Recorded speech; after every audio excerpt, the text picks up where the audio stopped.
Bonjour, bonjour. RK à l'appareil ce matin. Voilà, effectivement. Là, cette petite vidéo, c'est pour vous expliquer effectivement comment est-ce que dans la ville de Douala, on fait des transformations des endroits qui possèdent de l'eau. Voilà. Si déjà vous regardez à ma droite, vous allez vous apercevoir que ici repose une nappe d'eau. Voilà, ici nous avons une nappe d'eau.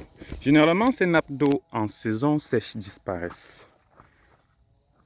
Et ces nappes d'eau disparaissent en saison sèche dans le cas où, sur le relief, voilà, dans le cas où sur le relief, nous ne retrouvons pas les mangroves.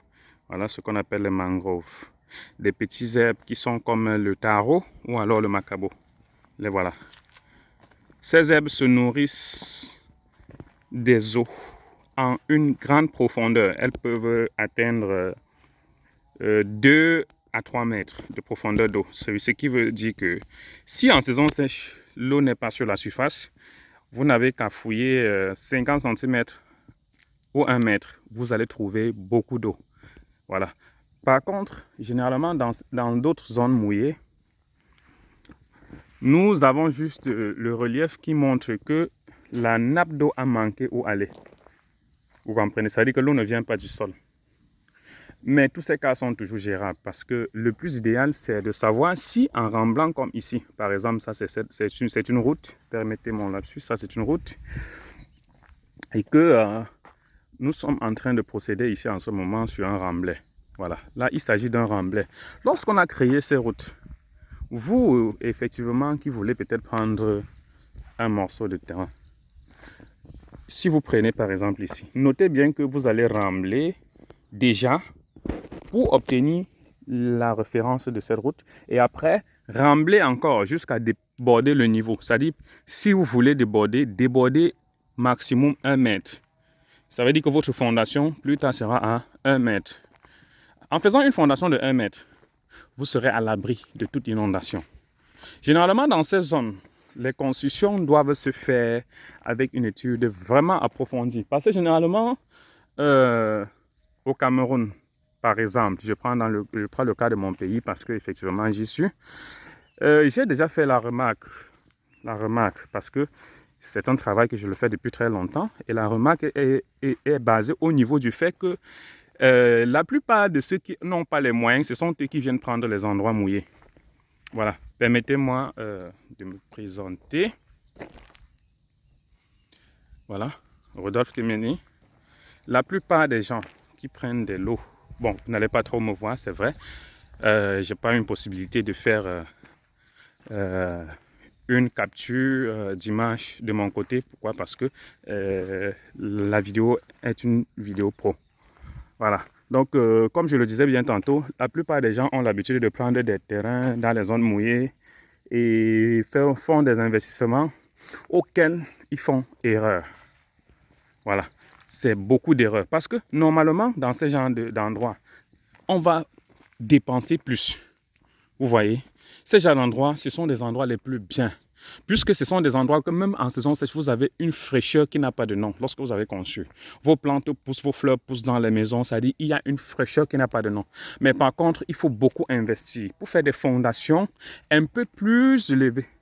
Donc ça dit vous levez votre fondation. Si vous pouvez faire même à 2 mètres et que vous créez des marches qui atterrissent chez vous. C'est-à-dire que par exemple, si vous avez un peu d'argent, normalement ici, pour vous dire vrai, dans ce genre d'endroit, vous pouvez soulever, créer des vides sanitaires, couler une dalle à 1,50 m ou 2 mètres du sol et créer des marches pour arriver et laisser tout simplement le bas. Vous pouvez rembler ou ne pas rembler ça. Mais même si vous remblez, vous n'avez pas remblé jusqu'à toucher votre dalle. Ça veut dire que votre dalle doit avoir un VS. Bon, les VS en génie civil, c'est codé, ce sont des vides sanitaires.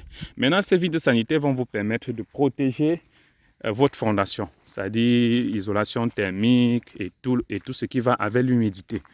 Bon, mais par contre, ces endroits, ce sont les meilleurs endroits. Aussi, ça a un avantage, un atout au niveau du prix. Voilà, au niveau du prix, vous pouvez acheter à un très bon prix. Mais par contre, vous pouvez investir et avoir de chefs-d'œuvre dans ce genre d'endroits. Donc aujourd'hui, ma vidéo était pour vous expliquer effectivement l'importance ou alors l'impact du fait que certaines personnes viennent dans ces endroits acheter le terrain parce qu'ils veulent économiser et après construire des maisons auxquelles, lorsqu'il va pleuvoir en saison de pluie, ils auront un niveau d'eau élevé et ils seront tranquilles. Non, par contre, si vous vous investissez bien dans ce genre d'endroits, vous aurez de très belles maisons avec de très bons climats à dépasser même ceux qui sont sur les hauteurs. Vous voyez un peu. Et vous pouvez aussi exploiter ce genre d'endroit pour faire beaucoup de choses. Par exemple, dans le cas de l'agriculture. Si vous remblez comme ça, après vous passez une bonne terre dessus. Par exemple, la terre noire. C'est-à-dire, comme on a remblé, vous passez la terre noire au-dessus. Vous pouvez cultiver du maïs à toute saison. Vous pouvez cultiver toute autre chose en toute saison. Donc, ça, ce n'est pas seulement la construction qu'on peut faire dans ce genre d'endroit. C'est-à-dire, ce sont des richesses. Vous voyez, mais comme dans notre pays, nous ne sommes pas encore cultivés, nous n'avons pas de formations qui nous montrent les bienfaits de ce genre d'endroit. Vous voyez, nous serons toujours épatés et nous trouverons toujours du mal à ce genre d'endroit. Donc, excusez bien ma vidéo comme elle était longue. Voilà. Et voilà, vous pouvez laisser des commentaires, poser vos questions, même si vous avez vous-même vos propres espaces et que vous avez besoin des conseils d'orientation dessus. Nous sommes mieux placés parce que nous avons essayé de faire des études là-dessus pour voir effectivement pour quelles raisons on doit investir dans ce genre d'endroit. Voilà, il n'y a pas que les hauteurs, parce que ça, ce sont des hauteurs. Vous voyez, si vous avez par exemple à côté de votre plateforme des hauteurs qui possèdent des latérites, parce que ça, ce sont des terres en latérite. Vous avez vu? Un peu comme si c'était des graviers.